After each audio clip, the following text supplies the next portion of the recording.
Hello guys, so welcome back to the account lecture series. In last lectures we studied about like basic accounts and accounting's terminology. Okay, so today we will study about the partnership accounts.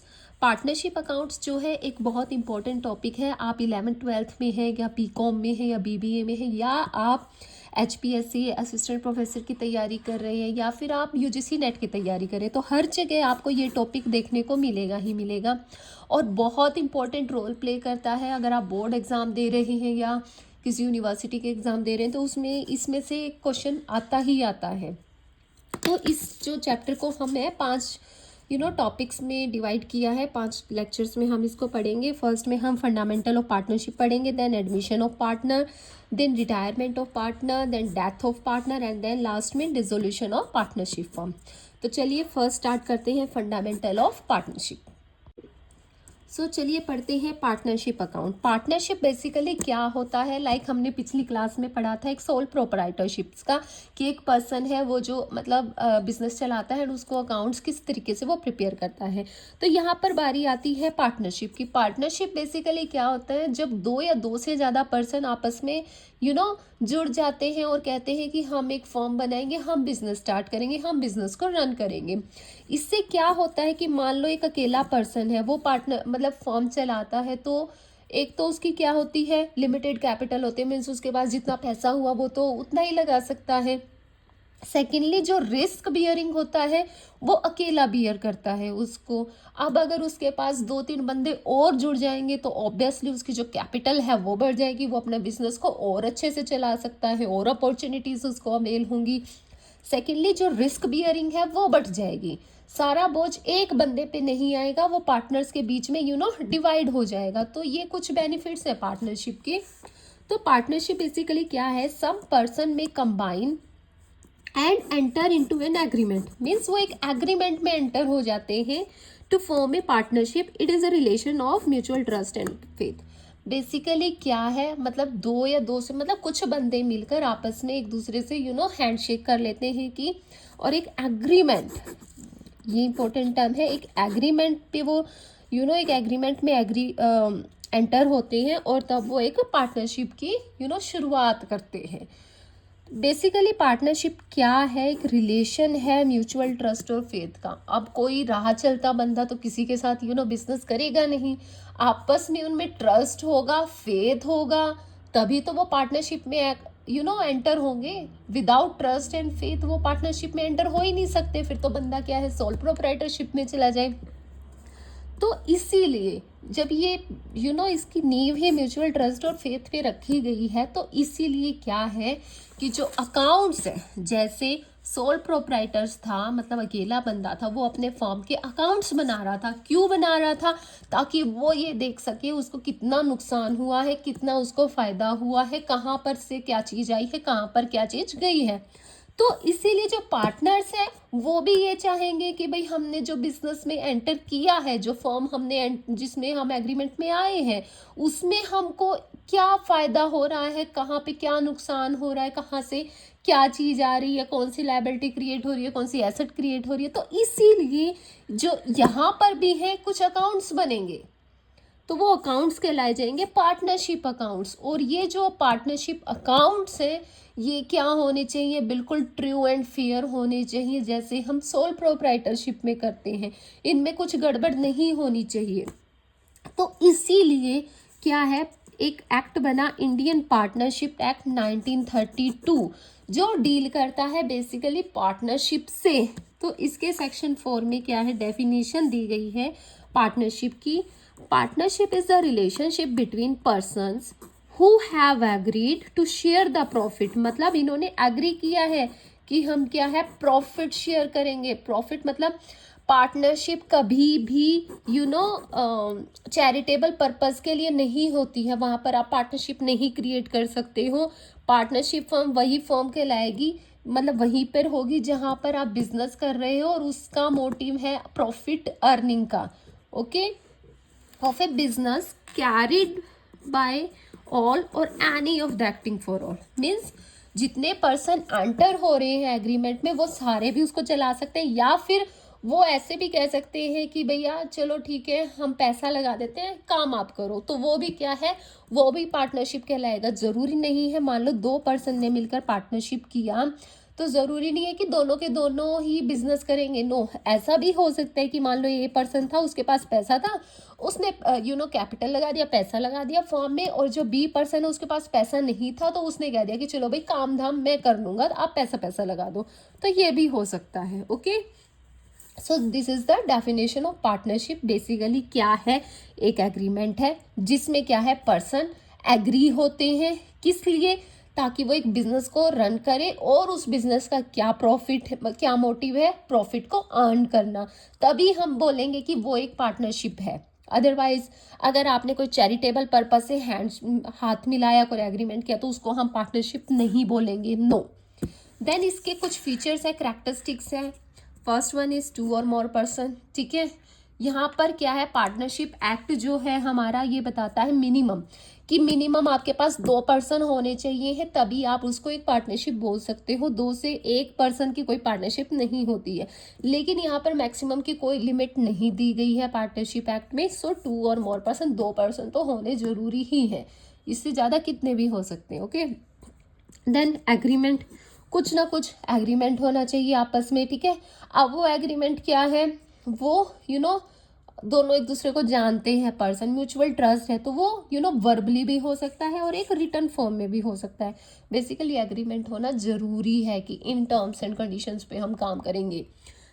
Next, existence of business and profit motive, कोई ना कोई business होना चाहिए, और क्या है, business exist होना चाहिए, और उस बिजनेस का क्या पर्पस होना चाहिए, प्रॉफिट मोटिव होना चाहिए। शेयरिंग ऑफ प्रॉफिट, वो प्रॉफिट को क्या है, शेयर करेंगे।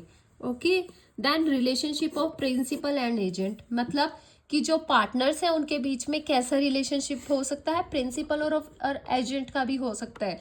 बेसिकली ये क्या है, ये सबसे बड़ी ड्रॉबैक है पार्टनरशिप की। ठीक है, आप इसको ड्रॉबैक कह सकते हैं। कैसे, मैं आपको एक एग्जांपल के थ्रू समझाती हूँ। फॉर एग्जांपल, 3 पर्सन थे। ओके, ए, बी एंड सी, तीनों ने मिलके एक पार्टनरशिप फर्म बनाई। ओके, अब जो ए था, ये थोड़ा सा बदमाश किस्म का पर्सन था, तो ये गया बैंक के पास, उसने बैंक से 1 करोड़ का क्या ले लिया, लोन ले लिया। ओके, ए ने क्या किया, बैंक के पास जाके 1 करोड़ का लोन ले लिया, और लोन लिया किसके नाम पे, बिजनेस फर्म के नाम पे। ओके, लास्ट में अब ये पैसा लेके भाग गया, अब ये पेमेंट नहीं कर रहा है, तो बैंक आता है फर्म के पास। अब फर्म में तो तीनों पर्सन इन्वॉल्व है। अब जो 1 करोड़ था, तो बैंक बोलता है भैया आप लोग भी लायबल हो, क्योंकि ये जो लोन लिया गया है ये फॉर्म के नाम से लिया गया है। तो इन्होंने तो बेचारों को, इनको तो पता ही नहीं था, इनका तो कोई कोई लेना देना भी नहीं था, बट ये जो लायबिलिटी क्रिएट हुई, ये इनको पे आउट करनी पड़ेगी, क्योंकि यहाँ पर क्या है, प्रिंसिपल एंड एजेंट का रिलेशनशिप है आपस में, कि करेगा कोई भरेगा कोई। मैं कर रहा हूँ तो मेरे आप भी क्या हो, रिस्पॉन्सिबल हो। और इसी चीज़ को हटाने के लिए, इसी चीज़ को रिमूव करने के लिए एक नई एक नया टर्म आता है हमारे पास, LLP, लिमिटेड लायबिलिटी पार्टनरशिप। इसी ड्रॉबैक को दूर करने के लिए जन्म हुआ लिमिटेड लायबिलिटी पार्टनरशिप का। इसमें क्या होता है, इसमें बेसिकली क्या होती है कि पार्टनर्स की लायबिलिटी को लिमिट कर दिया जाता है, कि इस लिमिट तक ही ये लायबल है, इससे ज़्यादा नहीं है। Next, business carried by all or any of them acting for all, ये हमने यहाँ पे पढ़ा था कि सारे के सारे मिलके भी बिजनेस चला सकते हैं, या फिर सबके बिहाफ पे कोई एक पर्सन भी बिजनेस को रन कर सकता है। ओके, अब बारी आती है एग्रीमेंट की। जो हम ये एग्रीमेंट बोल रहे थे, ये एग्रीमेंट बेसिकली क्या है, एक तरीके का कागज़, या कुछ कह लो कि एक दस्तावेज कह लो, कि जिस पर हम ये बताते हैं कि हम आपस में पार्टनर्स हैं, और उसको बोलते हैं। अगर वो वर्बल फॉर्म में है तो हम उसको कुछ नहीं बोलेंगे, लेकिन अगर उसको हमने रिटर्न फॉर्म में ले लिया तो उसको हम बोलते हैं पार्टनरशिप डीड। तो चलिए पढ़ते हैं पार्टनरशिप डीड। पार्टनरशिप डीड है क्या? Since partnership is the outcome of agreement, हमने अभी पढ़ा कि पार्टनरशिप क्या है, एक एग्रीमेंट का आउटकम है। अब ये एग्रीमेंट क्या बोलता है, इसमें बेसिकली कुछ टर्म्स एंड कंडीशन होती है कि इन बेसिस पे क्या है हमारा पार्टनरशिप फर्म जो है रन करेगा। अब ये कुछ ओरल भी हो सकती है एंड कुछ रिटर्न भी हो सकती है। ओके, जो रिटर्न होगी मीन्स आपने कोई डॉक्यूमेंट पे लिखी है बातें, तो वो जो लिखी हुई बातें हैं उस डॉक्यूमेंट को हम बोलेंगे partnership deed. Okay, law does not make it compulsory to have written agreement. क्यों? ये ओरल भी हो सकता है क्योंकि लॉ ने ये नहीं बोला है कि जो वो है एग्रीमेंट जो है आपका रिटर्न फॉर्म में ही होना चाहिए। वो अगर, क्योंकि पार्टनरशिप क्या है, दो म्यूचुअल पर्सन्स के बीच में, जिनके बीच में ट्रस्ट है, भरोसा है, वो ही पार्टनरशिप कर सकते हैं, अदरवाइज नहीं। तो लॉ नहीं बोलता कि आप वो बातें कोई रिटर्न डॉक्यूमेंट में लो। लेकिन क्या है, कुछ बातें ऐसी होती हैं जो मान लो मिसअंडरस्टैंड हो जाती है। Okay, however in order to avoid all the misunderstanding and dispute, कि कुछ बातें ऐसी हो जाती है कि जो मिसअंडरस्टूड हो जाती है। वो कह देती है नहीं यार, तूने तो उस टाइम ऐसे बोला था, हमारा प्रॉफिट शेयरिंग रेशियो ये होगा, अब तू ऐसे कर रहा है। तो मीन्स पार्टनर्स के बीच में वो डिस्प्यूट को, मिसअंडरस्टैंडिंग को दूर करने के लिए क्या है, it is always best to have a written agreement. मतलब कि पार्टनरशिप में कोई लड़ाई झगड़ा ना हो, पर्सन्स के बीच में कोई डिस्प्यूट ना हो, उसको दूर करने के लिए भलाई इसी में है कि आप जो एग्रीमेंट है उसको रिटर्न फॉर्म में ले आओ। और वही रिटर्न फॉर्म क्या कहलाती है, आपकी पार्टनरशिप डीड कहलाती है। सिंपल मीन्स ऐसा एग्रीमेंट जो एक रिटर्न फॉर्म में है, आपने वो रिटर्न ले लिया है डॉक्यूमेंट्स के फॉर्म में, उस डॉक्यूमेंट को हम बोलते हैं पार्टनरशिप डीड। ओके, अब पार्टनरशिप डीड है, कुछ रिटर्न डॉक्यूमेंट है, तो उसके क्या क्या कंटेंट रहेंगे, name and address of firm and partners, type of business आपका कैसा है, इंटरेस्ट कितनी होगी, कैपिटल पे ड्रॉइंग्स कितनी कर सकते हो, प्रॉफिट शेयरिंग रेशो क्या रहेगा सारे पार्टनर्स का, सैलरीज टू पार्टनर मिलेगी कि नहीं मिलेगी, गुडविल मेथड है, गुडविल को कैलकुलेट करने का कौन सा मेथड आप यूज करोगे, ड्यूरेशन कितनी रहेगी आपके पार्टनरशिप की, and how to settle dispute. In case कोई डिस्प्यूट हो जाता है तो आप उसको सेटल कर सकते हो। तो ये है हमारा पार्टनरशिप डीड, बेसिकली ऐसा एग्रीमेंट जो रिटर्न फॉर्म में है। और किस चीज का एग्रीमेंट? पार्टनरशिप का एग्रीमेंट, तो वो क्या कहलाएगा? Partnership deed. अब कुछ रूल्स एप्लीकेबल है कि जब आपकी पार्टनरशिप डीड नहीं है, मीन्स जो आपका एग्रीमेंट है वो ओरल है, वर्बल फॉर्म में है, आपने कोई रिटर्न डॉक्यूमेंटेशन नहीं किया है। अगर रिटर्न लिखा है तो मतलब पार्टनरशिप डीड है, तो तब तो कोई चक्कर ही नहीं है। रिटर्न उसमें बोल दिया कि हमारी 2:1 रेशियो में क्या है, प्रॉफिट शेयरिंग रेशियो है, तो वही मिलेगी, इंटरेस्ट ऑन कैपिटल इतना मिलेगा तो इतना ही मिलेगा। ओके, लेकिन क्या है, अगर पार्टनरशिप डीड नहीं है, एब्सेंट है, तो यहाँ पर इंटरवन करता है हमारा पार्टनरशिप एक्ट जो था 1932। HPSC वाले और UGC नेट वाले प्लीज इसका ईयर याद कर लीजिएगा, पार्टनरशिप एक्ट 1932। कई बार ये ईयर्स भी पूछ लेते हैं क्वेश्चन में, कई बार का मोस्टली पूछते हैं, तो ईयर प्लीज याद कर लीजिएगा। तो उस टाइम क्या क्या रूल एप्लीकेबल होंगे? First one is profit sharing ratio. Okay, profit sharing ratio क्या होगी? वो इक्वल होगी। मीन्स अगर पार्टनरशिप डीड नहीं है तो फॉर एग्जाम्पल 2 पर्सन थे, ठीक है, वो गए, क्या हुआ कि उनके बीच में वर्बल एग्रीमेंट था। अब जब बारी आई कि यार चलो ठीक है, हमने बिजनेस ला दिया, अब वो ऐसे नहीं कहेंगे कि भाई मैंने ज्यादा काम किया है या मैंने ज्यादा पैसा लगाया है तो क्या है, मेरे को ज्यादा हिस्सा मिलना चाहिए प्रॉफिट का। नो, क्योंकि अगर उनके पास रिटर्न डॉक्यूमेंट होता तब तो कोई बात ही नहीं थी। तो फिर वो अगर पार्टनरशिप एक्ट बोलता है कि अगर ऐसा है, आपके पास पार्टनरशिप डीड नहीं है, तो आप इररिलेवेंट, आपने कितना पैसा लगाया नहीं लगाया, कितना काम किया नहीं किया, वो सारी बातें छोड़ दो, आपकी जो प्रॉफिट एंड शेयरिंग रेशियो होगी वो क्या होगी? इक्वली होगी। आप लोगों को इक्वल में मिलेगा, जितना प्रॉफिट होगा उसके इक्वल हिस्से करे जाएंगे। Okay, then interest on capital क्या होगा? कैपिटल क्या चीज है, मैं हमने बेसिक टर्मिनोलॉजी में पढ़ा था। बेसिकली वो पैसा जो पर्सन ओनर्स जो है फॉर्म के, वो लगाते हैं, इन्वेस्ट करते हैं बिजनेस में, तो उस पे बेसिकली क्या कुछ इंटरेस्ट मिलता है, तो क्या होगा? पार्टनरशिप डीड की एब्सेंट में नो इंटरेस्ट ऑन कैपिटल, उनको कोई भी इंटरेस्ट ऑन कैपिटल नहीं मिलेगा। Then interest on drawing, drawing क्या होता है? ड्राइंग बेसिकली जब कोई पर्सन, जब कोई पार्टनर या जब कोई ओनर बिजनेस से पैसा निकालता है फॉर पर्सनल यूज, उसको हम बोलते हैं ड्राइंग। आप हमारी पिछली वीडियो जो बेसिक टर्मिनोलॉजी है वो उसमें जाके पढ़ सकते हैं। वो वीडियो इसीलिए डाली गई थी क्योंकि ये टर्म्स बार बार आपको देखने को मिलेंगी, तो इनका बेसिक मीनिंग आपको पहले ही पता होना चाहिए। तो कोई भी इंटरेस्ट ऑन ड्राइंग, कोई भी चार्ज नहीं होगा। सैलरीज टू पार्टनर्स, पार्टनर्स को कोई भी सैलरी नहीं मिलेगी। ये बातें वो है, ये रूल्स वो है जो पार्टनरशिप एक्ट 1932 बोलता है कि अगर आपके पास कोई रिटर्न चीज नहीं है, मींस पार्टनरशिप डीड नहीं है, तो ये रूल्स आपके एप्लीकेबल होंगे।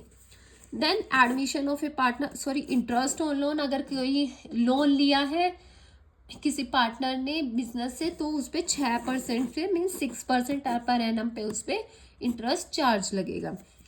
Then admission of a new partner, कोई भी अगर आपने एडमिशन एडमिट करना है, नए पार्टनर को लेके आना है फर्म में, तो उसमें सबकी सहमति होनी चाहिए। कोई भी अगर मान लो 4 पार्टनर है तो ऐसा नहीं है कि मेजोरिटी ने हाँ बोल दी तो हम इसको एडमिट कर लेंगे, नो, सबकी कंसेंट होना जरूरी है।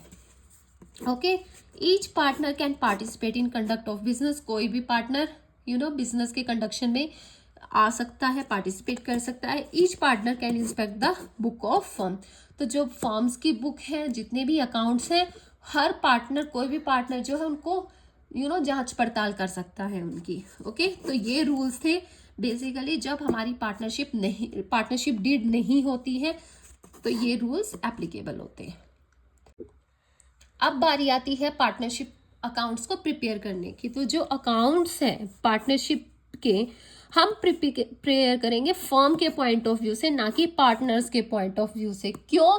क्योंकि हमने ये कन्वेंशन प्रिंसिपल्स में ये पढ़ा था कि बिजनेस एंटिटी कंसेप्ट हमने पढ़ा था, बिजनेस एंटिटी कंसेप्ट। ये क्या बोलता है कि जो बिजनेस अलग है, बिजनेस की एक आइडेंटिटी है वो अलग है, उसके ओनर की आइडेंटिटी अलग है। बिजनेस बोलता है मैं अलग हूँ, मेरे पार्टनर क्या है, अलग है। तो जितने भी अकाउंट्स बनेंगे, जो बंदों ने पैसा लगाया है उनको देख के नहीं बनेंगे, वो फर्म के पॉइंट ऑफ व्यू से बनेंगे, वो बिजनेस ऑर्गेनाइजेशन के पॉइंट ऑफ व्यू से बनेंगे। सिंपल एग्जांपल लेके चलते हैं, ABC 3 पार्टनर है, तीनों ने 1-1 लाख रुपया लगाया है, ठीक है। तो ये इनकी क्या होगी?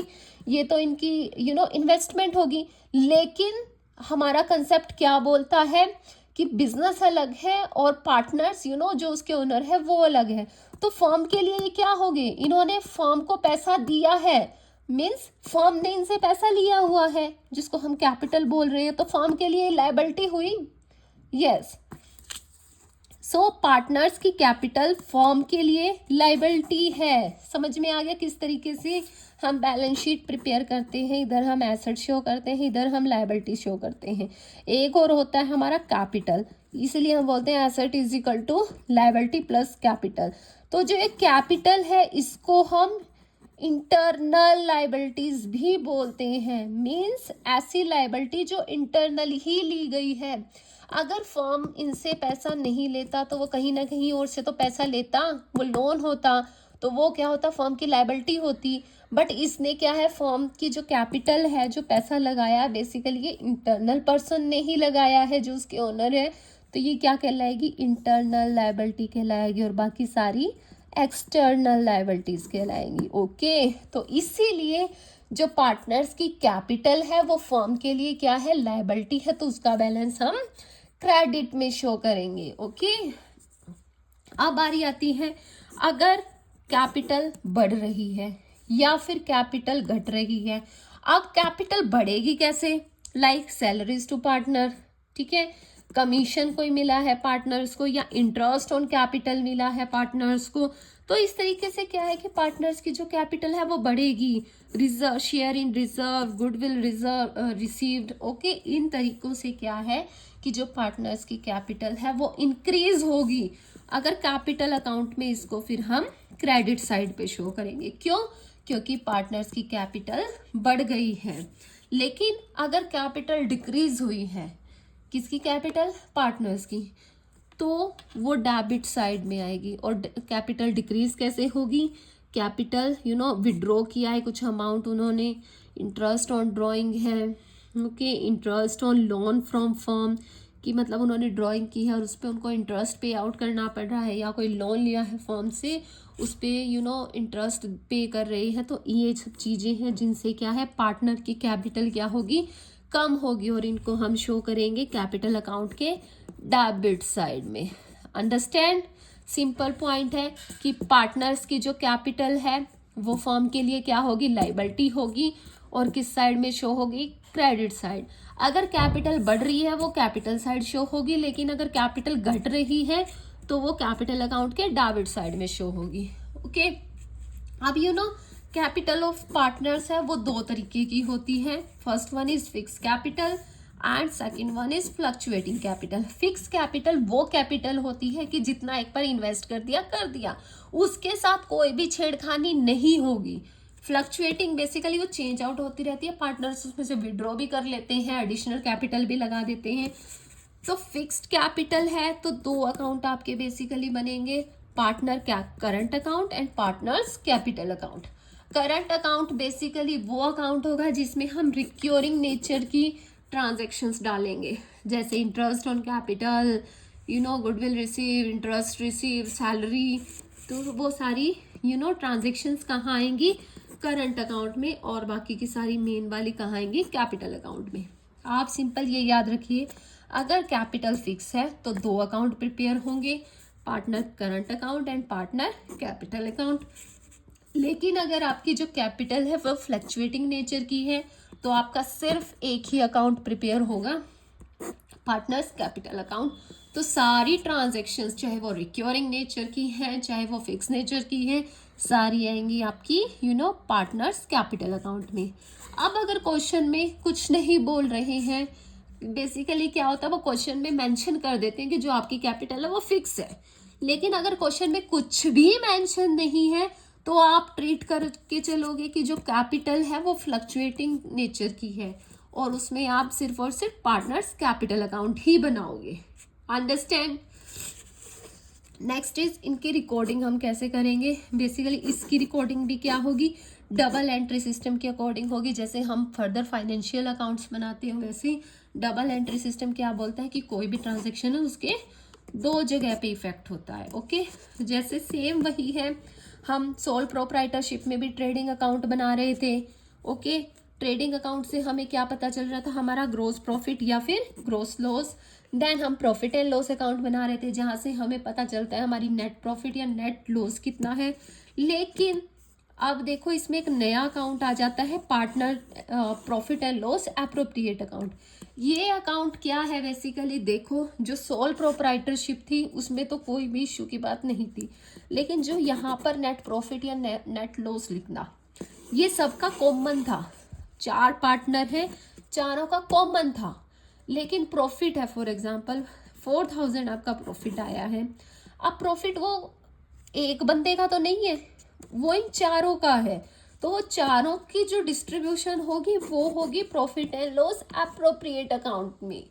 ओके, यहाँ पर बेसिकली क्या होगा, प्रॉफिट का बंटवारा होगा या लॉस का बंटवारा होगा, तो ये सेपरेट अकाउंट एक बनेगा, देन हमारी बैलेंस शीट बनेगी। क्लियर है, सेम है सोल प्रोप्राइटरशिप के जैसे, बस एक अकाउंट एक्स्ट्रा बन जाता है, profit and loss appropriate account. इसमें बेसिकली क्या है, जो आपका नेट प्रॉफिट या नेट लॉस लिखना उसको आप क्या है बंटवारा कर देते हो पार्टनरशिप पार्टनर्स के बीच में।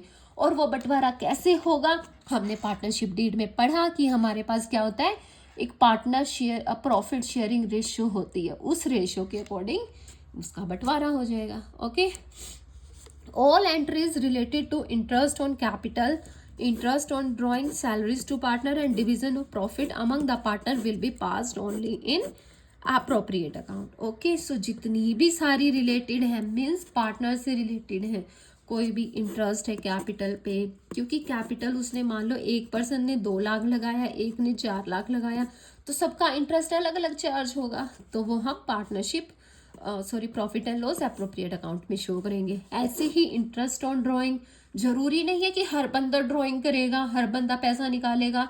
कई बार क्या होता है कोई भी ना निकाले, सिर्फ एक पर्सन निकाले, तो वो उसके ही सेपरेटली शो होगा। सैलरीज टू पार्टनर, ये भी अलग अलग होगी। डिवीजन ऑफ पार्टनर, तो ये सारी चीजें हम कहाँ शो करेंगे? Profit and loss appropriate account में। क्लियर है? 4 अकाउंट बनेंगे, trading account, profit and loss account, appropriation account and balance sheet. इन तीनों का आपको पता है। हम पर देखते हैं profit and loss appropriate account. तो ये हमारा इस तरीके से अकाउंट बनेगा, profit and loss appropriate account. ये बेसिकली नॉमिनल नेचर का अकाउंट है। ओके, तो salaries of partner, commission to partners, interest on partners, capital reserve account, profit transfer to partners capital और करंट अकाउंट, ये सारी चीजें हम क्रेडिट साइड में शो करेंगे। क्यों? क्योंकि इन सब से क्या है, पार्टनर की कैपिटल बढ़ रही है, तो इसीलिए ये क्रेडिट साइड में आएंगे। और इनसे क्या है, इंटरेस्ट ऑन ड्राइंग, उसको पे करना पड़ रहा है, तो इससे जो पार्टनर की कैपिटल जो है वो डिक्रीज हो रही है, तो इसीलिए हम इसको डेबिट साइड शो करेंगे। ओके, फिर टर्म आती है ड्राइंग की। ड्राइंग की बेसिकली मैंने आपको बताया, मीन्स जब एक पार्टनर फर्म से पैसा निकालता है, क्यों निकालता है? अपने पर्सनल यूज के लिए। अगर वो पैसा निकालता है फॉर बिजनेस पर्पस तो हम उसको ड्राइंग नहीं बोलेंगे, लेकिन अगर वो अपने पर्सनल पर्पस के लिए फर्म से पैसा निकालता है तो वो टर्म कहलाती है ड्राइंग। ओके, अब ड्राइंग भी दो तरीके की हो सकती है, कि drying of profit and drying of capital. Basically हम ड्राइंग ऑफ प्रॉफिट ही करते हैं, क्योंकि कैपिटल से अगर ड्राइंग को चार्ज करने लगे, इंटरेस्ट को चार्ज करने लग गए, तो वो क्या है, कैपिटल हमारी छिड़ जाएगी, और वो छिड़ गई तो basically profit and sharing ratio भी छिड़ जाएगा। तो ये बेसिकली हम नहीं फॉलो करते हैं। ड्राइंग ऑफ प्रॉफिट जितना आया उसमें से ही हम क्या है उसको अलाउ करते हैं ड्राइंग के लिए। फिर एक टर्म आती है इंटरेस्ट ऑन ड्राइंग। तो अब वो पैसा ले रहा है, फर्म क्या बोलती है, भैया आप हमारे से पैसा ले रहे हो, ठीक है, अगर आप बाहर से कहीं से पैसा लेते, वहां भी तो आपको इंटरेस्ट पे करना पड़ता, तो आप हमको भी पे करो। तो फर्म जो है इंटरेस्ट चार्ज करती है उस पर्सन से, उस पार्टनर से जिसने पैसा निकाला है। तो आप वो जो टर्म देखेंगे इंटरेस्ट ऑन ड्राइंग, तो वो यही है। कंफ्यूज मत होना, मतलब जितना उसने पैसा निकाला उस पे फर्म क्या है, इंटरेस्ट चार्ज करती है, तो वो interest on drawing. If nothing is specified always assume drying of profit. ठीक है, अगर क्वेश्चन में स्पेसिफिकली मेंशन किया गया है कि ड्राइंग आउट ऑफ कैपिटल है, तो ही आप उसको कैपिटल के फॉर्म में लेके चलोगे। अदरवाइज कुछ स्पेसिफाई नहीं किया है तो हम हमेशा मानेंगे कि ड्राइंग आउट ऑफ प्रॉफिट हुआ है, कैपिटल में से कुछ भी नहीं हुआ है। ओके, फिर हमारे पास जनरल सेंस में 2 वर्ड्स आते हैं, एक चार्ज अगेंस्ट प्रॉफिट और एक appropriation of profit. For example हम लेके चलते हैं टर्म इंटरेस्ट। ओके, आप देखेंगे जैसे बोलते हैं कि इंटरेस्ट चार्ज अगेंस्ट प्रॉफिट या इंटरेस्ट एप्रोप्रिएशन ऑफ प्रॉफिट, तो इसका ट्रीटमेंट अलग होगा, इसका ट्रीटमेंट अलग होगा। मीन्स इसका ट्रीटमेंट होगा प्रॉफिट एंड लॉस अकाउंट के डेबिट साइड में। ठीक है, चार्ज अगेंस्ट प्रॉफिट बोलता है कि अगर फर्म को चाहे बेसिक मतलब प्रॉफिट हो या लॉस हो, उसको वो इंटरेस्ट तो देना ही पड़ेगा। लेकिन यहाँ पर क्या है, इसका ट्रीटमेंट अलग होगा कि ये अप्रोप्रिएट अकाउंट में डेबिट साइड में शो होगा। ये कब होगा, जब प्रॉफिट होगा तभी मिलेगा। अगर फर्म को लॉस होता है तो कोई भी इंटरेस्ट ऑन प्रॉफिट उसको नहीं मिलेगा पार्टनर को। ओके, चार्ज अगेंस्ट प्रॉफिट है तो क्या है, फर्म बेसिकली चाहे लॉस में आ जाए, ओके, लॉस में है तो भी उस पर्सन को इंटरेस्ट पे आउट करना ही पड़ेगा। मीन्स लॉस है तो जितनी भी हमारा बैलेंस बचता है, कि मान लो इसको पूरा 10,000 फॉर एग्जाम्पल इंटरेस्ट देना है किसी पर्सन को, लेकिन फर्म के पास सब कुछ मिला मिलू के मान लो 8,000 होता है, जो 2,000 है, तो जो 2,000 है वो बेसिकली फर्म जो है अपने पार्टनर से मांगेगी कि भाई भुगतान करो, लेके आओ पैसा, हमने इंटरेस्ट का पेमेंट करना है। लेकिन अगर इंटरेस्ट एप्रोप्रिएशन ऑफ प्रॉफिट है तो इसका ट्रीटमेंट ओनली क्या है, ये accounting treatment profit and loss appropriate account के डेबिट साइड में होगा, कि जब प्रॉफिट होगा तभी हम देंगे। बेसिकली क्या है, ये प्रॉफिट का बंटवारा है। प्रॉफिट को मान लो 8,000 हुआ है और उसको पे करना है, तो वो 8,000 ही पे करेंगे। ठीक है, एक्स्ट्रा हम पे आउट नहीं करेंगे, ओनली प्रॉफिट की सिचुएशन में ही ये पे होगा। क्लियर है? बेसिकली दो चीज, अगर अगेंस्ट प्रॉफिट आ जाता है तो चाहे प्रॉफिट हो या लॉस हो वो पे आउट करना ही करना है, लेकिन अप्रोप्रिएट है तो वो जब प्रॉफिट होगा तो ही पे आउट होगा। ओके, तो अब है interest on partners loan to the firm. Means partner ने कोई लोन लिया है फर्म से तो उसका जो इंटरेस्ट है उसका ट्रीटमेंट कैसे होगा। First of all rate of interest. Rate of interest क्या रहेगा, अगर आपके पास पार्टनरशिप डीड है तो जो उसमें मेंशन होगा वही रेट लगेगा, लेकिन अगर जो आपका एग्रीमेंट जो है वो वर्बल फॉर्म में है, मीन्स वर्बल फॉर्म मतलब पार्टनरशिप डीड नहीं है, तो वहां पर क्या होगा 6% पर एनम से लगेगा, जैसे हमने स्टार्टिंग में पढ़ा था कि एब्सेंस ऑफ पार्टनरशिप डीड वाले रूल्स एंड। अब नेचर ऑफ इंटरेस्ट, ये इसका कैसा नेचर होगा, हमने अभी देखा था दो तरीके के नेचर होते हैं बेसिकली हमारे, या तो चार्ज अगेंस्ट प्रॉफिट होगा या charge against appropriation of profit होगा। तो जो ये इंटरेस्ट है इसको हम चार्ज अगेंस्ट प्रॉफिट बोलते हैं, मीन्स चाहे प्रॉफिट हो या लॉस हो, इंटरेस्ट तो भैया पे आउट करना ही करना पड़ेगा। ओके, तो इसका अकाउंटिंग ट्रीटमेंट बेसिकली दो जगह पे होएगा, ये प्रॉफिट एंड लॉस अकाउंट के डेबिट साइड में शो होगा और पार्टनर्स लोन अकाउंट के क्रेडिट साइड में शो होगा। ये कहाँ से आया, अब ये क्या है, ये पार्टनरशिप एक्ट 1932 बोलता है कि जब लोन लेता है कोई पार्टनर तो आप उसका एक सेपरेट अकाउंट ओपन करेंगे। तो ये सेपरेटली एक प्रोविजन है एक्ट में कि आप एक पार्टनरशिप लोन अकाउंट बनाओगे और उसमें शो करोगे किस साइड में, क्रेडिट साइड में। ओके, ये कभी भी पार्टनरशिप के कैपिटल अकाउंट में नहीं जाएगा, ये हमेशा जाएगा पार्टनर्स के लोन अकाउंट में। ओके, तो इसकी जनरल एंट्री बेसिकली कुछ इस तरीके से होगी। यहाँ पर दो सिचुएशन आती है कि फॉर प्रोवाइडिंग इंटरेस्ट, जब प्रोवाइड कर रहे हैं इंटरेस्ट हम पार्टनर को, मीन्स दे रहे हैं, तो ये बेसिकली क्या होगा, खर्चा। ठीक है, तो ये आएगा interest on partner loan account debit to partners loan account. और जब हम उसकी क्लोजिंग कर रहे हैं तो profit and loss account debit to interest on partner loan account. Okay, तो अकाउंटिंग ट्रीटमेंट कैसे होगा इसका, इनकम फॉर, ये फॉर्म है बेसिकली, इंटरेस्ट क्या है, इनकम है फॉर्म के लिए। कैसे, लोन लिया है पर्सन ने, पार्टनर ने, वो यहाँ लोन नहीं लेता, फॉर्म से लोन नहीं लेता तो कहीं बाहर से तो लोन लेता ही, और वहां पे भी तो उसको इंटरेस्ट पे आउट करना पड़ रहा। तो यहाँ पे ये फॉर्म से लोन लिया तो फॉर्म को क्या कर रहा है, इंटरेस्ट पे कर रहा है, तो वो इंटरेस्ट इनकम है फॉर्म के लिए, तो वो प्रॉफिट एंड लॉस की क्रेडिट साइड आएगा। ओके, पार्टनर्स कैपिटल अकाउंट के डेबिट साइड में शो होगा, क्यों, क्योंकि इससे कैपिटल क्या है, कम हो रही है। ओके, और इसका क्योंकि इसका कोई प्रोविजन नहीं है एक्ट में, इसीलिए हम इंटरेस्ट ऑन लोन को पार्टनर्स कैपिटल अकाउंट में शो करेंगे। Okay, then rent paid to partner, ये भी सेम है। रेंट क्या है, बेसिकली मान लो कोई प्रॉपर्टी थी पार्टनर की, वहां पर बिजनेस चला रहे हैं, अगर वो इससे ना लेके किसी और से चलवाते तो वहां का हमको रेंट पे आउट करना पड़ता। तो सेम यहाँ पे वो पार्टनर को रेंट पे आउट करेंगे, तो ये एक्सपेंस है फर्म के लिए, तो डेबिट साइड आएगा प्रॉफिट एंड लॉस अकाउंट के। और पार्टनर की क्या है, इनकम है, सो credit side of partner current account या कैपिटल अकाउंट जो भी है। मीन्स अगर आपका फिक्स है, फिक्स्ड क्या बोलते हैं, फिक्स्ड कैपिटल है तो उसके करंट अकाउंट में शो करोगे, लेकिन तो अगर फ्लक्चुएटिंग कैपिटल है तो पार्टनर्स के कैपिटल अकाउंट में शो करोगे। अंडरस्टैंड।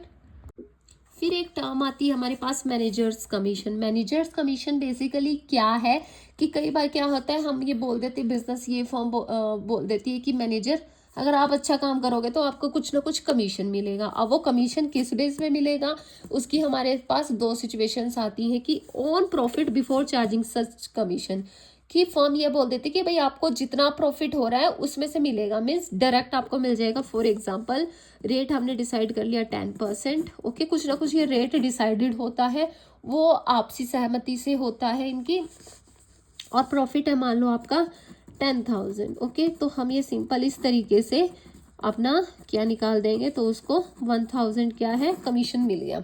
ओके, लेकिन दूसरी कंडीशन क्या हो जाती है, भैया हम आपको कमीशन तो देंगे, लेकिन कमीशन देंगे उस प्रॉफिट पे कि जब हम कमीशन, आपका कमीशन काट के आपको कमीशन देंगे। अब इसमें तो मैनेजर का दिमाग घूम गया, भैया कितना कमीशन काटोगे, यही तो देना है, मुझे क्या पता आप कितना कमीशन मेरा बन रहा है।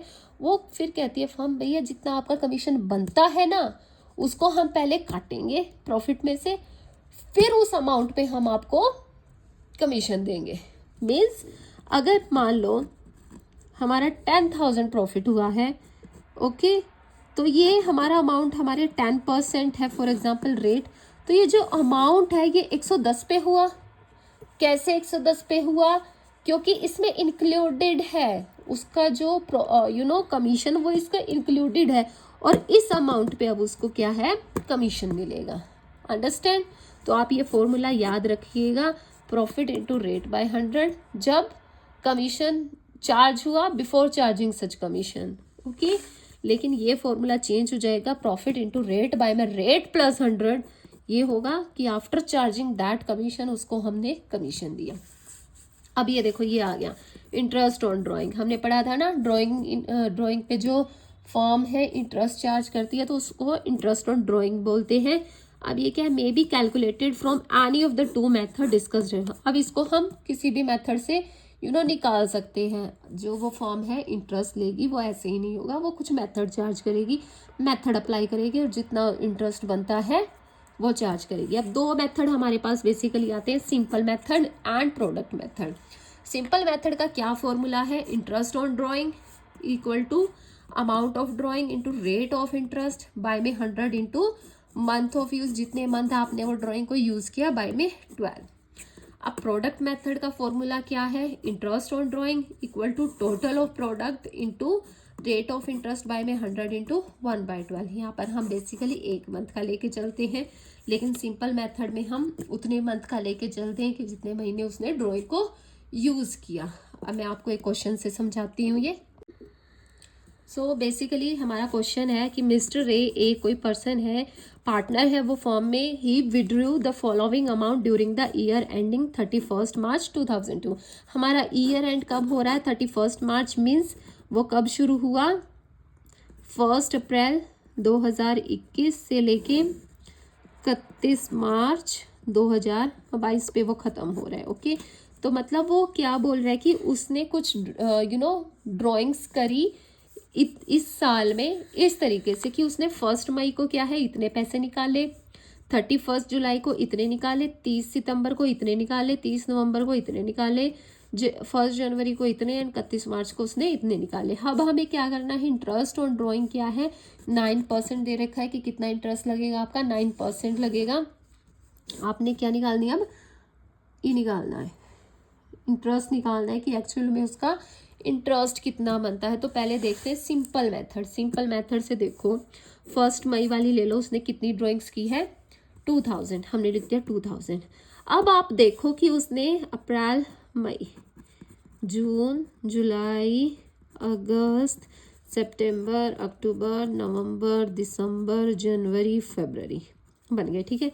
अब उसने कब लिया, 1 मई को उसने पैसे निकाले हैं, 1 मई को। अब आप देखो उसने कितने महीने पैसा यूज़ किया पूरे साल में, मतलब यहाँ निकाला है उसने तो वो इतने महीने उसको यूज़ करेगा। देखो कितने महीने बनते हैं, 11 महीने बनते हैं। तो सिंपल आप फॉर्मूला लगा दो अपना, अमाउंट ऑफ ड्राइंग 20,000, रेट कितना है हमारा 9% है, इंटू मंथ ऑफ यूज़ कितने हैं हमारे 11 बाय में 12। तो आप सोल्व करोगे तो आपका ये आंसर आएगा, ओके। सेम अब 31 जुलाई वाला देख लो, 31 जुलाई उसने यहाँ पे पैसा निकाला है और कितने महीने उसके बनते हैं, 8 महीने बनते हैं, तो उसका इंटरेस्ट कितना बन गया, 600 रुपीज़। 30 सितंबर को निकालना है उसने इतना, उसने 6 महीने यूज़ किया जी, आप काउंट कर लो, सितंबर, अक्टूबर, नवंबर, दिसंबर, जनवरी, फरवरी, मार्च, 6 महीने उसके बनते हैं। तो इसमें सितंबर काउंट नहीं होगा क्योंकि उसने एंड में निकाला है, ओके। अगर वो 1 सितंबर को निकालता तो हम पूरा महीना उसको काउंट करते, लेकिन नहीं, उसने एंड में निकाला है, तो अक्टूबर से हमारा टाइम पीरियड स्टार्ट हो जाएगा, तो ये आएगा। तो जो इनका टोटल ऐसे आ जाएगा, क्लियर है। अब बारी आती है हमारे प्रोडक्ट मेथड की। प्रोडक्ट मेथड में हम क्या करेंगे, यहाँ तक तो हमारा सेम रहेगा कि 1 मई को इतनी अमाउंट निकाली और कितने महीने यूज़ किया, 11 मंथ। अब हम यहाँ पे क्या करेंगे, प्रोडक्ट कर देंगे किसका, अमाउंट का पीरियड के साथ। ओके, बेसिकली अमाउंट को हम पीरियड्स के साथ मल्टीप्लाई कर देंगे, मीन्स 20,000 को 11 से मल्टीप्लाई कर दोगे तो ये आ जाएगा, और हमारा फॉर्मूला आ जाएगा total of product into rate by में 100 इंटू 1 बाय में 12। तो हमारा टोटल प्रोडक्ट क्या आ रहा है, ये आ रहा है, इंटू हमारा रेट क्या है 9%, 9 बाई 100 इंटू 1 बाय में 12। तो हमारा ये प्रोडक्ट मेथड से ऐसे निकलेगा। अंडरस्टैंड, सिंपल है, बस फॉर्मूला अलग हो जाता है। तो इस तरीके से हम क्या है, इंटरेस्ट ऑन ड्राइंग को कैलकुलेट करेंगे। ओके, अब केस आता है कि अगर आप मंथली पैसा निकाल रहे हो, मीन्स फिक्स अमाउंट निकाल रहे हो फिक्स इंटरवल टाइम पे, तो जो हमारा पीरियड है उसका हम क्या लेंगे, एवरेज पीरियड लेंगे। और वो हमारा कैसे कैलकुलेट होगा, वही सेम लेके चलो। फॉर एग्जांपल 1 अप्रैल से लेके हमारा ईयर है 31 मार्च तक, तो इसमें क्या है, इक्वल अमाउंट पे मतलब पैसा निकल रहा है इक्वली। फॉर एग्जाम्पल यहाँ पर वो बोलता है कि in the beginning of every month, वो क्या कर रहे हैं, हर महीने की पहली तारीख को विड्रॉ कर रहे हैं। मीन्स अप्रैल यहाँ पे उसने 1 मई को निकाला, मई, जून, जुलाई, अगस्त, सितंबर, अक्टूबर, नवंबर, दिसंबर, जनवरी, फरवरी एंड मार्च। मीन्स वो हर महीने की पहली तारीख को पैसा निकाल रहे हैं। तो हम यहाँ पर फॉर्मूला लगाएंगे, time left after first drawing plus time left after last drawing. तो फर्स्ट ड्राइंग कब हुई हमारी, 1 अप्रैल को ही हो जाएगी। तो इसके बाद देखो हमारे कितने महीने बचते हैं, 1 2 3, वही बेसिकली 12, ठीक है, plus time left after last drawing. तो लास्ट ड्राइंग उसकी कब होगी, 1 मार्च को होगी, क्योंकि वो हर तारीख मतलब हर महीने की पहली तारीख को निकाल रहा है। तो 1 मार्च को हमारा कितना मंथ बच जाएगा, 1 महीना बच जाएगा। तो 12 प्लस 1 बाय में 2 आप करोगे 13 बाय में 2, दैट इज 6.5 मंथ्स। ओके, तो आपका यहाँ पे टाइम पीरियड क्या निकलाएगा, 6.5 मंथ्स। अब बोल रहा है in the end of the every month, means हर महीने की आखिरी तारीख को। तो पहली ड्राइंग उसकी कब होगी, 31 अप्रैल को होगी। तो 31 अप्रैल से देखो आपके कितने महीने बनते हैं, अप्रैल, मई, जून, जुलाई, अगस्त, सितंबर, अक्टूबर, नवंबर, दिसंबर, जनवरी, फरवरी, मार्च। बेसिकली आपके बनते हैं 11 महीने, ठीक है। प्लस अब देखो time left after last drawing, last drawing हमारी कब हुई, 31 मार्च को होगी। अब 31 मार्च के बाद तो कोई महीना हमारा बचा ही नहीं, 0 बाय में 2, सो 11 बाय में 2 इक्वल टू 5.5। तो 5.5 मंथ्स के अकॉर्डिंग आपको इंटरेस्ट चार्ज होगा। सेम एट इज कि in the mid of every month, हर महीने की मिड में, तो आप वो काउंट कर लोगे तो 6 मंथ आएंगे। अब बारी आता है, ये तो था कि आपका मंथली, आप मंथली ड्राइंग कर रहे हो। अब बारी आती है क्वार्टर की, आप क्वार्टरली ड्राइंग कर रहे हो। अब एक साल में कितने क्वार्टर होते हैं, 4 क्वार्टर्स होते हैं। कैसे, अप्रैल, मई, जून, जुलाई, अगस्त, सितंबर, अक्टूबर, नवंबर, दिसंबर, जनवरी, फरवरी, मार्च। तो बेसिकली ये हमारे 4 क्वार्टर बनते हैं। वो बोलते हैं कि beginning of every quarter, means her quarter की बिगनिंग में। तो पहला क्वार्टर हमारा बन रहा है, मीन्स उसने निकाले 1 अप्रैल को। तो 1 अप्रैल से देखो कितने महीने आपके बनते हैं, 12 महीने बनते हैं। और एंड में देखो दैट इज 3 महीने बचेंगे। तो यहाँ पे होगा 3, 15 बाय में 2, ये हो गया हमारा 7.5। ओके, तो इस तरीके से आप निकाल लोगे। अगर एंड ऑफ एवरी क्वार्टर है तो मीन्स उसने जून में निकाले, ठीक है, जून के लास्ट में, मीन्स 31 जून को निकाले, तो आपको काउंट कर लेना। देन यहाँ पे है मंथ्स के बेसिकली हाफ ईयरली, कि उसने हाफ ईयरली निकाला, beginning of every 6 month, end of every 6 month and mid of every 6 month. तो आप फॉर्मूला निकाल के, फॉर्मूला लगा के आप ये सारे मंथ्स टाइम पीरियड आप निकाल सकते हो। बाकी फॉर्मूला हमारा इंटरेस्ट चार्ज करने का यही रहेगा। ओके, क्लियर है। अब एक टर्म आती है हमारे पास, interest on capital. Capital basically वो पैसा जो पार्टनर्स लगाते हैं फर्म में। तो जो ये पार्टनर जो कैपिटल है, ये बेसिकली जो फर्म के लिए क्या होती है, एक लायबिलिटी होती है, जिसको हमने इंटरनल लायबिलिटी बोला था, मैंने अभी पढ़ाया था, आपको याद होगा। तो उस पे भी क्या है, जो इंटरेस्ट है, जो मान लो फर्म है जो इंटरेस्ट पे करती है, किसको, पार्टनर्स को, क्योंकि वो फर्म को पैसा दे रहे हैं और फर्म उसका पैसा यूज़ कर रही है, तो उसके बदले में जो इंटरेस्ट है, जैसे हम लोन में पे करते हैं वैसे ही क्या है, फर्म जो है पार्टनर्स को पे करती है। अब इसमें कुछ केसेस बनते हैं, वो हम डिस्कस कर लेते हैं। फर्स्ट केस बनता है कि when the partner deed is silent about the interest. अगर पार्टनरशिप डीड है आपके पास तो वो जितना उसमें मेंशन है उतना उनको मिल जाएगा, लेकिन अगर पार्टनरशिप डीड है ही नहीं, आपका जो एग्रीमेंट हुआ वो वर्बली हुआ, कोई रिटर्न डॉक्यूमेंट, कोई रिटर्न प्रूफ है ही नहीं आपके पास, तो उस टाइम जो प्रोविजन लगेंगे, हमारे प्रोविजन लगेंगे पार्टनरशिप एक्ट 1932 के। तो वो प्रोविजन क्या बोलता है कि no interest will be allowed, कि पार्टनर्स को कोई भी इंटरेस्ट नहीं मिलेगा। अब दूसरा केस हमारे पास बनता है when the deed provide for the interest on capital but it is silent in treating interest as a charge or appropriation। ठीक है, कि मतलब उसमें पार्टनरशिप डीड में मेंशन है कि आपको 5%, 6%, 7% ऐसे मिलेगा, लेकिन वो ये नहीं स्पेसिफाई कर रहा कि उसको जो इंटरेस्ट को हम एज ए चार्ज बोलेंगे, चार्ज अगेंस्ट प्रॉफिट बोलेंगे, या चार्ज अगेंस्ट एप्रोप्रिएशन बोलेंगे। अगर प्रॉफिट होता है, चार्ज अगेंस्ट प्रॉफिट होता है, तो फर्म को चाहे प्रॉफिट हो या लॉस हो वो फर्म को पे करना ही पड़ेगा। लेकिन अगर कुछ मेंशन ही नहीं किया है तो हम उसको ट्रीट करेंगे एप्रोप्रिएशन के अकॉर्डिंग। मीन्स अगर एप्रोप्रिएशन हमने ट्रीट कर लिया तो कोई भी उनको इंटरेस्ट नहीं मिलेगा। Okay, interest on capital will be allowed only when there is profit. तो इस केस में क्या होगा कि जब फर्म को प्रॉफिट होगा तभी उनको इंटरेस्ट मिलेगा, अगर लॉस होता है तो उनको कोई भी इंटरेस्ट नहीं मिलेगा। अब लॉस केस हो गया तो सिंपल सी बात है, नो प्रॉफिट, कुछ भी प्रॉफिट नहीं मिलेगा उनको, चलो टाटा बाय बाय। लेकिन अब सिचुएशन यहाँ पे भी चेंज हो जाती है, when the profit before interest is equal to or more than amount of interest then full interest will be amount. Means उनको चाहिए था, इंटरेस्ट पे करना था हमने 10,000 और फर्म को प्रॉफिट होता है या तो 10,000 होता है या 10 से ज़्यादा हो जाता, तो इसमें तो हमारे कोई दिक्कत नहीं है, फर्म सारा का सारा उनको इंटरेस्ट पे आउट कर देगी। लेकिन ऐसी सिचुएशन भी तो हो सकती है कि फर्म को प्रॉफिट तो हुआ लेकिन वो प्रॉफिट इतना नहीं हुआ कि वो उनकी कंडीशन फुलफिल कर पाए। मीन्स मान लो 10,000 उनको हमने पे करना था और फर्म को प्रॉफिट हुआ है ओनली 8,000, तो उस केस में हमारा क्या होगा, when profit before interest is less than interest amount then interest will be allowed distributed in the ratio of interest on capital of each partner। समझे, मीन्स 8,000 हुआ तो ये तो हम पे कर देंगे, बाकी बैलेंस हमारा बचा 2,000।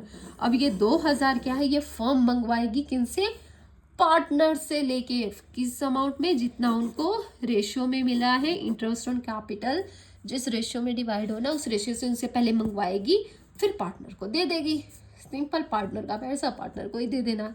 तो इस तरीके से क्या है, इंटरेस्ट चार्ज करेगी फर्म, जब पार्टनरशिप में मेंशन नहीं होगा कि वो प्रॉफिट से ट्रीट करना है या हमने एप्रोप्रिएशन से ट्रीट करना है, तो हम उसको ट्रीट करेंगे एप्रोप्रिएशन के अकॉर्डिंग।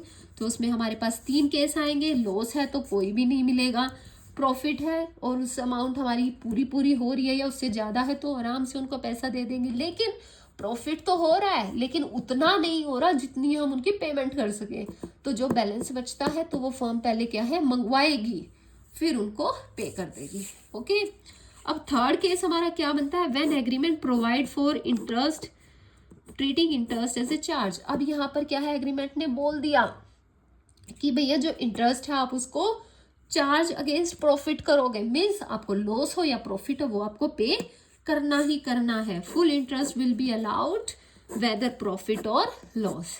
अंडरस्टैंड, इसमें क्या वही वाला केस होगा जो हमने यहाँ पे किया गया कि जो भी शॉर्टफॉल आएगा उससे पार्टनर्स कंट्रीब्यूट करेंगे अपनी प्रॉफिट शेयरिंग रेशियो में। ओके, मीन्स पहले पार्टनर से मंगवाया जाएगा फिर पार्टनर्स को पे किया जाएगा। अब एक टर्म आती है हमारी guarantee of profit to a partner. Means ये सिचुएशन जब होती है मान लो पार्टनरशिप थी, ठीक है, एक कोई ऐसा पर्सन है जिसके पास बहुत अच्छा एक्सपीरियंस है, वो बोलते हैं कि भैया तू हमारे साथ इन्वॉल्व हो जा। वो कहता है भैया तुम्हारे साथ इन्वॉल्व होने से मुझे क्या फ़ायदा होगा। तो वो बाकी सारे बोलते हैं यार तू हो जा प्लीज़, हमारे साथ ऐड हो जा, हम तेरे को ना गारंटी देते हैं प्रॉफिट की, हम तुझे इतना प्रॉफिट तो जरूर देंगे चाहे कुछ भी सिचुएशन हो। तो उसमें क्या होगा, सच ए गारंटी में बी गिवन बाय। अब वो गारंटी क्या है, वो कौन देगा, any one of the old partner, कोई भी एक अकेला ओल्ड पार्टनर है, मान लो 4 पार्टनर थे, ठीक है, उसमें से एक ने बोल दिया यार तू प्लीज आ जा हमारे साथ, मैं तुझे गारंटी देता हूँ, तो वो अपने हिस्से में से उसको प्रॉफिट देगा ही देगा। या फिर by all the partner in a particular ratio, या फिर सभी पार्टनर भी, चारों के 4 पार्टनर भी उसको गारंटी दे सकते हैं कि हम हमारे हिस्से में से 1% या किसी भी जो भी वो डिसाइड करेंगे उतने % से आपको प्रॉफिट, हम एक्स्ट्रा प्रॉफिट हम आपको देंगे ही देंगे। अगर हमें पूरे को 2 मिलता है तो हम आपको 1 हिस्सा आपको हम देंगे, ठीक है। और इसमें अगर शॉर्टफॉल हो जाता है, मीन्स जो उसको प्रॉफिट देना था उतना प्रॉफिट हुआ ही नहीं, बट उसको तो हम गारंटी दे चुके हैं कि आपको तो हम प्रॉफिट देंगे ही देंगे, तो उस केस में क्या होगा, should be charge to the partner who have given guarantee, तो वो उन पार्टनर से चार्ज किया जाएगा जिन्होंने गारंटी दी है। So this is basically the fundamentals of partnership accounts. आगे हम एडमिशन ऑफ पार्टनर पढ़ेंगे और रिटायरमेंट ऑफ पार्टनर पढ़ेंगे। इन केस अगर आप लोगों ने हमारा चैनल सब्सक्राइब नहीं किया है तो प्लीज़ सब्सक्राइब कर दीजिए, क्योंकि आपको ऐसी ऐसी अच्छी वीडियोस मिलने वाली है जो आपके लिए बहुत यूज़फुल होंगी। और पूरे चैप्टर को हम बड़े ही सिंपलेस्ट एक शॉर्ट फॉर्म में डिस्क्राइब करते हैं। और अगर आपको इनके डिटेलिंग नोट्स चाहिए हो तो सेम नेम से हमारा इंस्टाग्राम पेज है अल्फ़ा कॉमर्स एकेडमी, वहाँ पर जाकर आप DM कर सकते हैं एंड आपको ये लेक्चर्स के पूरे नोट्स मिल सकते हैं। Thank you.